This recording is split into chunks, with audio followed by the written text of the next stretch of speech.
I'd like to read a couple of poems. The first one is kind of weird. It's written by W.H. Auden, who was probably more American than English. He wrote a wonderful love poem, which I'm not going to read. And I'll tell you why. I used to think it was the most wonderful love poem in the English language. It starts, "Lay your sleeping dead, my love." And I had read it to Kate many times. It was, I thought, a very romantic poem. And on Auden's 80th birthday, there was a poetry recital. And Auden and I were going to read pieces of his favorite prose and poetry to celebrate this occasion, his 80th birthday, and all his friends and relatives had gathered. And he was meeting people and saying hello to them, and I noticed that he went over to a little tiny, wizened, bald-headed man and gave him quite a passionate kiss.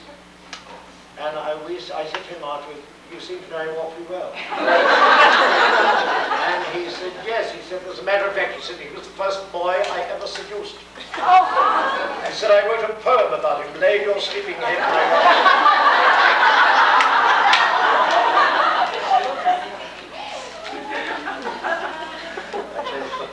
Misconceptions. Victor was a little baby. Into this world he came. His father took him on his knee and said, "Don't dishonor the family name." Victor looked up at his father, looked up with big round eyes. His father said, "Victor, my only son, don't ever, ever tell lies." Victor and his father went riding out in a little dog cart. His father took a Bible from his pocket and read, "Blessed are the pure in heart." It was a frosty December. It wasn't the season for fruits. His father fell dead of a heart disease while lacing up his boots. It was a frosty December when into his grave he sank. His uncle found Victor a post as cashier in the Midland Counties Bank. It was a frosty December. Victor was only 18, but his figures were neat, his margins straight, and his cuffs were always clean.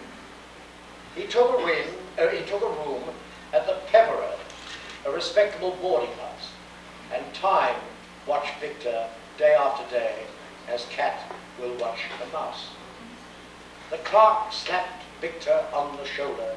"Have you ever had a woman?" they said. "Come downtown with us on Saturday night." Victor smiled and shook his head.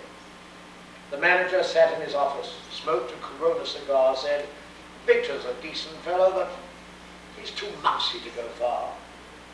Victor went up to his bedroom, set the alarm bell, climbed into bed, took his Bible and read of what happened to Jezebel. It was the 1st of April. Anna to Peveril came. Her eyes, her lips, her breasts, her hips, and her smile sent men aflame.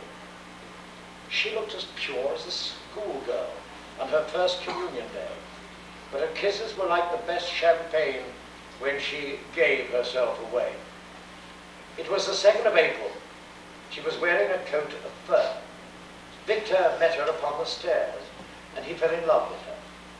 The first time he made his proposal, she laughed and said, "I'll never wed." The second time, there was a pause. Then she smiled and shook her head. Anna looked into the mirror, pouted and gave a frown, said, "Victor is as dull as a wet afternoon, but I've got to settle down." The third time he made his proposal, as they walked by the reservoir, she gave him a kiss like a blow on the head, said, "You are my heart's desire." They were married early in August. She said, "Oh, kiss me, you funny boy." Victor took her in his arms and said, "Oh, my Helen of Troy." It was the middle of September. Victor came to the office one day. He was wearing a flower in his buttonhole. He was late, but he was gay. The clerks were talking of Anna. The door was just ajar. One said, "Poor old Victor, but where ignorance is bliss," etc. Victor stood still as a statue. The door was just ajar. One said, "God, what fun I had with her in my baby Austin car."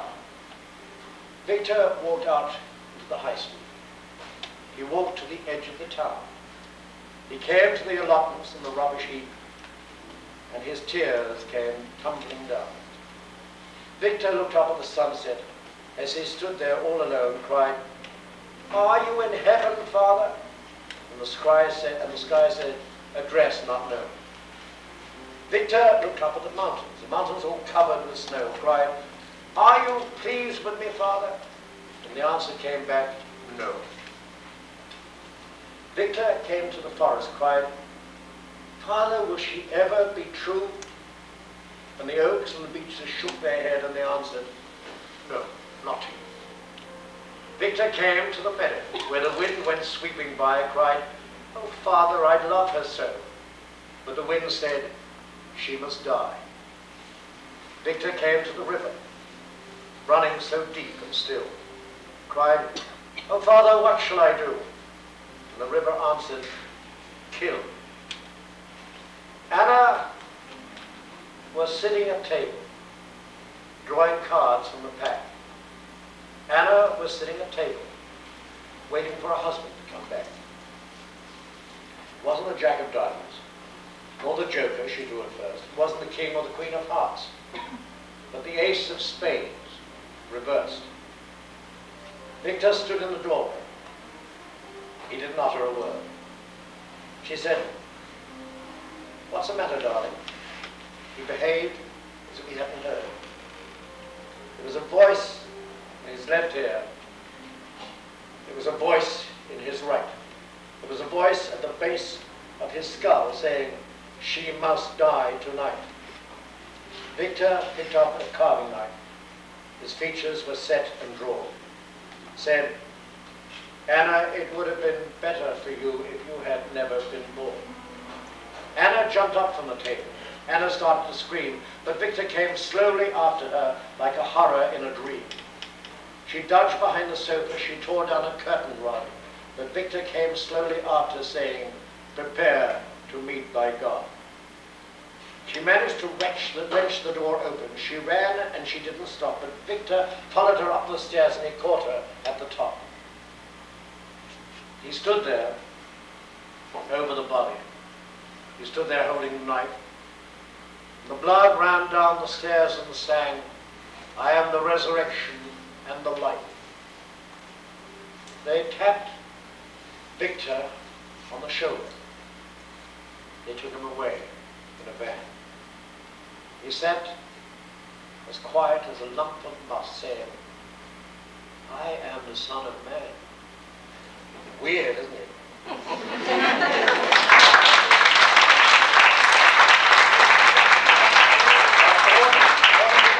did write in a much more amusing vein.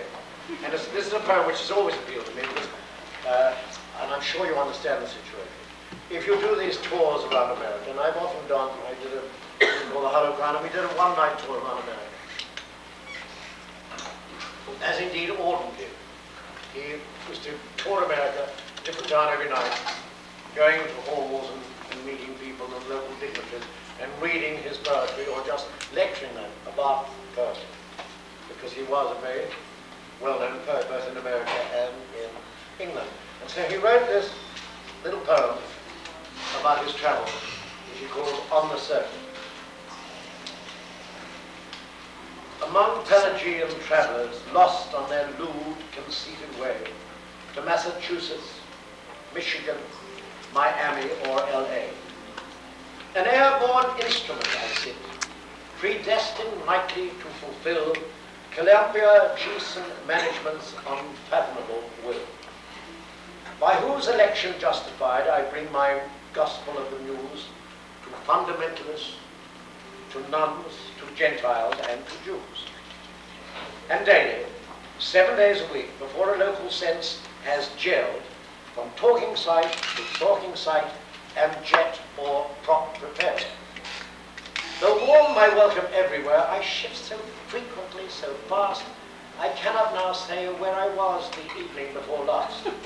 Unless some singular event should intervene to save the place. A truly asinine remark.